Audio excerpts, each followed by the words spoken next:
teacher. Your greatest teacher is your past. We're all looking for signs. Look at the old you.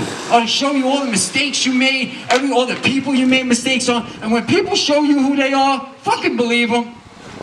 Stop giving them the benefit of the doubt. You know what I'm saying? Make people earn your value. Until you can actually know your value, you won't make people earn your value. There's nothing wrong with living your best life. You know what I'm saying? If you have someone in your life that you want to save, and you're not saving yourself, 2 dead batteries don't start a car, from what I know.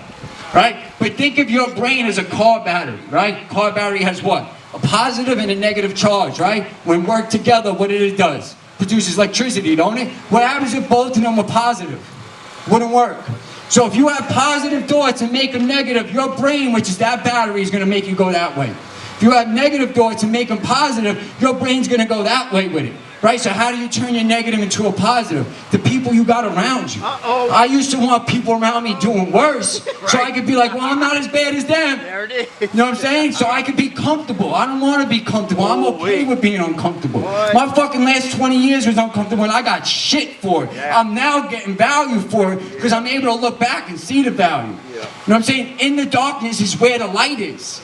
That's where it shines the most. So if you are in a place, if you are depressed right now, right? Jim Carrey said it. If you are depressed, depression shows you who you don't want to be and how you don't want to feel no more. Listen to your body when it wants to tell you something.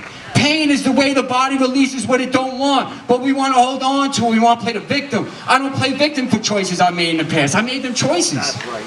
I decided I wanted to do that, and then I blamed everybody else. And when you didn't help me, I had somebody to blame because I didn't think I had the power in me, right? Religious people go to church to pray because they don't want to go to hell. Spiritual people know the kingdom of heaven is inside of them, and they pray because they don't want to go back to hell. That's the difference between the two. I'm a spiritual person. I will never tell someone to find God because in my opinion, Christianity is a relationship. It's not a religion. You got to find Him however you need to find Him, wherever you need to find Him. I just got to let you know, though, that He saved my life. Because 3 weeks after I got off the methadone, my mother passed away on Thanksgiving, right? My mother, living in treatment at the time, my mother was my best friend. But guess what? She was also Plan B. If you got a plan B in your life right now, you're never going to succeed at plan A. That's right. You're always going to have a fallback plan. Well, if this don't work, I can do that. Fuck that. Put everything in one basket and don't stop until you get what you got to get. Because life's a test on how bad you want the things you say you want. But life is not like school where you get the lesson and then you get the test. You get the test and then you get the lesson. So the passing of life occurs on the win of the lesson you learn. So let's get further in it. Life's also a pop quiz. In school, you get a pop quiz to see what you need to learn for that semester. You don't have to pass the pop quiz in order to pass the class. We are out here failing pop quizzes, giving up on the semester, and then we blame everybody else for why we don't have what we have. You know what I'm saying? My success is it's one of the things I fear most in life. And I'm going to be dead honest with you. Get real complacent with success. You get, like, if you make your life a destination, look at artists, look at musicians, look at actors. They make their destination the top, right? What happens when they get to the top? Their shit falls off, don't it? Because they made it a destination. If you make your life a destination and you get there, you're going to be disappointed because it's going to stop there. Life is a journey. You ever go on a walk and not have anywhere to go? I go on these reflection walks at night. I make lefts, I make rights. I don't have to go from point A to point B. When point A to point B is your life, every move is critiqued. Am I doing this right? Am I doing this wrong? Am I doing this right? You're second guessing yourself. My life is a beautiful journey. I make whatever left I want, whatever right I want, if I want to go straight, because that's what it is. It's a journey. If you make it a destination, you are never going to be satisfied, right? True value for me is my identity today is how I speak and treat people. My identity is how I speak and I treat myself. Because I could have $1 million and no dollars. I could still be nice to people. I could still be nice to myself. I could have a nice car and not a nice car, no car at all. I could still be nice to people and I could still be nice to myself. My company's name is Inspire to Inspire for the exact purpose that we all have something inside of us that can help somebody on their journey.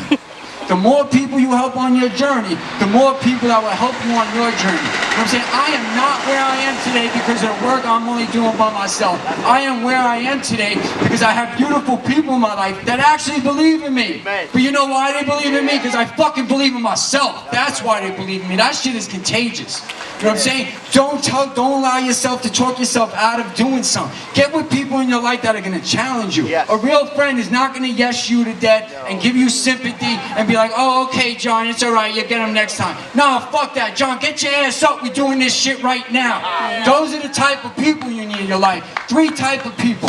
People that are here that can teach you how to get there so you can find your way through their way, right? And when you let someone teach you something, you give them value and you give them purpose and you allow them to keep what it is that they're teaching. Then you need people that are here, people that can support you, people that are walking the walk the way you're walking the walk, maybe just a little bit different, right?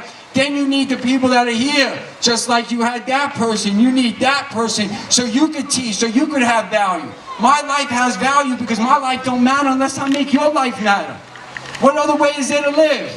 Who the fuck wants to get to the top of their mountain and see the view by themselves? And this ain't even about getting to the top and putting my middle finger at people and be like, look, I made it. Because you know what? When they said those things about me, they were right. I was a chunky crackhead, picking up cigarettes off the floor, eating out garbage cans, living on the New York City subway system. I did not want to meet somebody that was like me in my life. Imagine fucking living like that. Walking and hoping you don't meet somebody that's just like you. Because that was my life. You know what I'm saying? If I made a list, and Jackson with his NF, if I make a list of people I trust today, my name is on that list finally. Yeah, baby. You know what I'm saying? Finally on that list, and it's a beautiful thing. I no longer fight the man in the mirror, and I no longer fight the man within. Recovery is a journey for all of us, not just addicts. It doesn't make us the people before drugs, because I believe we were fucked up before the drugs, right? What it does is allow us to become wholesome. Our mind and our soul is working together and no longer in bondage, right? I was at peace with my addiction and at war with the world. I am now at war with my addiction and I am at peace with the world. You know what I'm saying? All it is a perspective change. So what I'm asking for you guys today, and if you know me personally, I give you the shirt off my back. What I am asking for you today is become your authentic self. Help us fight this war on drugs. Help us fight these wars on domestic violence, human trafficking, because at the end of the day, law enforcement can lock up all the drug dealers. Locking up a drug dealer is like finding a fucking cashier at a supermarket. They're just gonna get another one. This war gets won if we don't pick up the drug. This war gets won if we don't sell the drug. If we don't steal for the drug. Us addicts are that X factor. You know what I'm saying? It's a complete honor to work with Andrea Thomas, with the families affected by fentanyl. Do you understand, like, right here, right now, this is a fucking great awakening. The people that came together, that are working together, is way beyond anything that legislation is going to do probably in the next 25 years. You know what I'm saying? Their hands are tied, ours not. I'm in the trenches, you're in the trenches, she's in the trenches, blood, sweat, and tears. They don't get to tell us how we do this. And this is how I'm going to end this, right? And I always end it with a quote. Oscar Wilde's my favorite person. Be yourself, everybody else is taken. Let me say that again. Be yourself, everyone else is taken. Our stories lie in what we overcome, not what we've done. Who we are and what we did are 2 different things. Make who you are better at what you do. Don't make what you do who you are. Again, my name is Michael Fiore. Thank you.